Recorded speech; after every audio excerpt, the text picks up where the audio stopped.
নমস্কার বন্ধুরা, মানবীর রান্নাঘরে আপনাদের সবাইকে স্বাগত জানাই। আমার আজকের রেসিপি বেথো শাক। এই শাকটি ভীষণ উপকারী, অনেকেই হয়তো জানেন না। আমাদের এখানে বাজারে তো কাছের বাজারটা একদমই পাওয়া যায় না, শাকটা একটু দূরের বাজারে গিয়ে পাওয়া যায়, তার মানে অনেকে খান না, কিন্তু এই শাকটা ভিটামিনের ভান্ডার।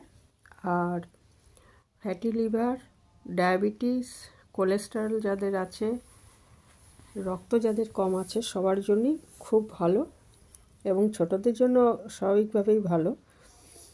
তো ঠিক ভালোভাবে যদি একটু কষা স্বাদ লাগে অনেক সময়, কিন্তু যদি এটা ঠিকমতো রান্না করা যায় তাহলে খুবই ভালো হয় খেতে।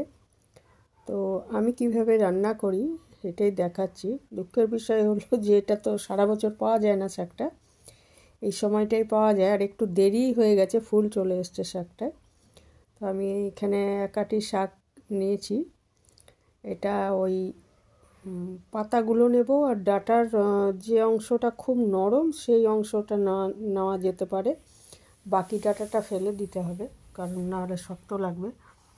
তো প্রথমে এটাকে ভালো করে কেটে নিয়েছি, বেছে কেটে নিয়েছি, তারপরে ভালো করে ধুয়ে রেখে দিলাম 3-4 বার। বালি থাকে অনেক সময় শাকটায়। তারপরে কিছু সবজি আমি কেটে নিয়েছি, সেগুলো আমি আর আলাদা করে দেখাইনি, রান্না করতে করতেই দেখাবো। তো একটা ননস্টিক কড়াইতে সর্ষের তেল নিয়ে নিয়েছি 2 চামচ, দুটো লঙ্কা ভেজে রেখে দিচ্ছি। আর তারপরে ওই তেলেই কিছু বিউলির ডালে বড়ি ভেজে নিলাম, বড়িটা ভেজে তুলে রেখে এখানে সামান্য একটু তেল দিয়ে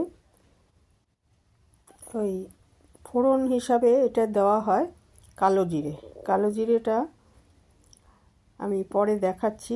প্রথমে এখানে আমি বেগুন, আলু, গাজর, মটরশুঁটি আর বিন কড়াই এই সবজিগুলো আমি নিয়েছি এর সাথে দেওয়ার জন্য। বেগুনটা আগে ভেজে রাখছি, নাহলে একদম গলে যাবে বলে একটু ভেজে তুলে রাখছি। আর এটা যখন শাকটা রান্না হবে পরের দিকে, অর্ধেকটা হয়ে যাওয়ার পর দেব। তো বেগুনটা আগে ভেজে রেখে দিলাম। আর তারপরে ওই তেলটার মধ্যে আমি কালো জিরে ফোড়ন দিয়ে দিচ্ছি। এটার জন্য কালো জিরে ফোড়নই দিই আমরা। তো কালো জিরে ফোড়ন দিয়ে তারপরে আমি বাকি সবজিগুলো, আলু, মটরশুঁটি, বিন কড়াই আর একটু গাজরের টুকরো, এগুলোকে দিয়ে দিচ্ছি। ইচ্ছে করলে এর মধ্যে শিম দিতে পারেন। দিয়ে এটাকে ভেজে নিচ্ছি ভালো মতো সবজিটা। এটা নুন আর হলুদ দিয়ে একটু ভেজে নিচ্ছি। আর নুনটা আমি যখন ব্যবহার করব বুঝেই দিতে হবে, কারণ শাক রান্না করলে তো অনেক কমে যায়, তবে এখানে সবজিও আছে, সেই জন্য একটু বুঝে দিতে হবে। আর দুটো কাঁচা লঙ্কা দিয়ে দিলাম।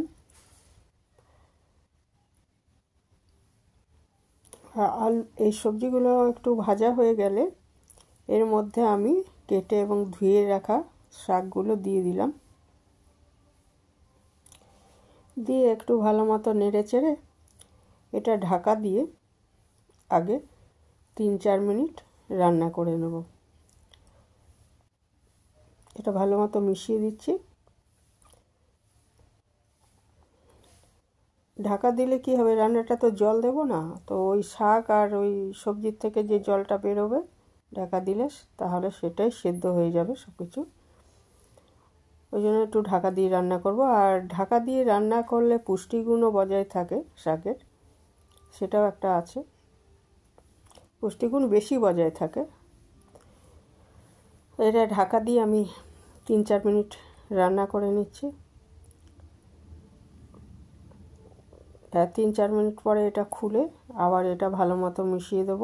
এবং সবজিটা তো ছোট ছোট করে কাটা, আর ওই ভাজাও হয়েছে, কাজে সেদ্ধ হতে আর শাক সেদ্ধ হতেও বেশি সময় লাগে না। এই সময় আমি ওই বড়ি, ভাজা বেগুনগুলো আর একটা ভাজা লঙ্কা ভেঙে এর মধ্যে দিয়ে দিলাম। এই সময় একটু সামান্য মিষ্টি দিয়ে দিতে পারেন, কারণ একটু মিষ্টি দিলে খেতে ভালো লাগবে আর কি। ওই শাকটার মধ্যে একটু হালকা কষা ভাব আছে, সেটা একটু মিষ্টি দিলে ব্যালেন্স হয়ে যাবে। তারপরে লাস্টে এটা ধনেপাতা দিয়ে এটা নেড়ে চেড়ে নিলেই আমার শাকটা তৈরি হয়ে যাবে। এ সময় একটু আমি ঢেকে রেখে দিয়েছি মিনিট 2, তাহলেই শাকটা তৈরি হয়ে যাবে। তো গরম ভাতে ভীষণই ভালো লাগে এবং ভীষণ উপকারী এই শাকটা। আর রক্ত পরিষ্কার করে, ওই জন্য লিভারের জন্য খুব ভালো, আর ফাইবার আছে, সেই জন্য রক্তাল্পতা রোগীর জন্য ভালো। আর স্বাভাবিকভাবে এটা ডায়াবেটিস এবং কোলেস্টেরল রোগীদের জন্যও ভালো। তো এই ছিল আমার আজকের রেসিপি। ভালো থাকবেন সবাই, যারা এতক্ষণ দেখলেন অসংখ্য ধন্যবাদ।